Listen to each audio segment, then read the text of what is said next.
Matuman ang imong pagtuot, dinisayo ka maingon sa langit. Ang plano namo sa matag adlaw, ihatag ka namo karong adlaw, o pasaylo ka kami sa among mga sala. Ingon na nakapasaylo kami sa nagasala ka namo, dili mo kami tugyan sa balay, inunungan, luwasa kami sa daw. Mga santo sa Diyos, kumari kamo tabangi siya, mga anghel sa Ginoo, sugatan ninyo siya. Dawatan iyang kana, kalasaran sa Diyos ang labing panahon. Hinautunta na si Kristo, mamitawag ka mo, buhipos ka mo ngadto sa iyang mga bukton, hinaot ang mga anghel, gudala ka mo ngadto sa kiliran ni Abraham. Dawatan iyang kana, kalasaran sa Diyos ang labing panahon. Pahulay na dayon ihatag mo kang katiyan o porpiano o Ginoong imong kahayag, mudan ang kaniya hangtod sa kahangturan. Dalasan sa Diyos.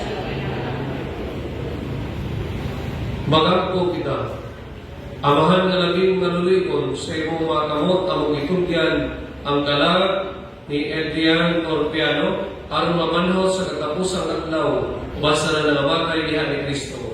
Ginoo, sa imong dakong kaluoy, dawakan among pagampo, ang nabdiyan na nangaan sa paraiso, alang kaniya. Sa among bahin, mahupay usap punta kami, sa mga pulong sa among pagtuo. Hangtod mag-iusa kami magsugat kang Kristo, niya tumadlaw na sa magatigong kaming tanan masinong sa among suot. Kini among ipangayo, pinaagi ni Kristo, among Ginoo. Pahulay na dayon, ihatag mo kang Adrian o Ginoo. Kaya ko rin papano, dalag kaniya ito sa kahaturan. Tuntunan kaunta sa mga anghel ngadto sa paraiso, sugaton sa mga martir.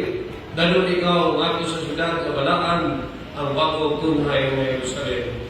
Adrian, o pahulay unta ang imong kalag, o ang mga kalag sa talang nagamatay, hangtod sa kahaturan, ang Ginoo maanaa kaninyo.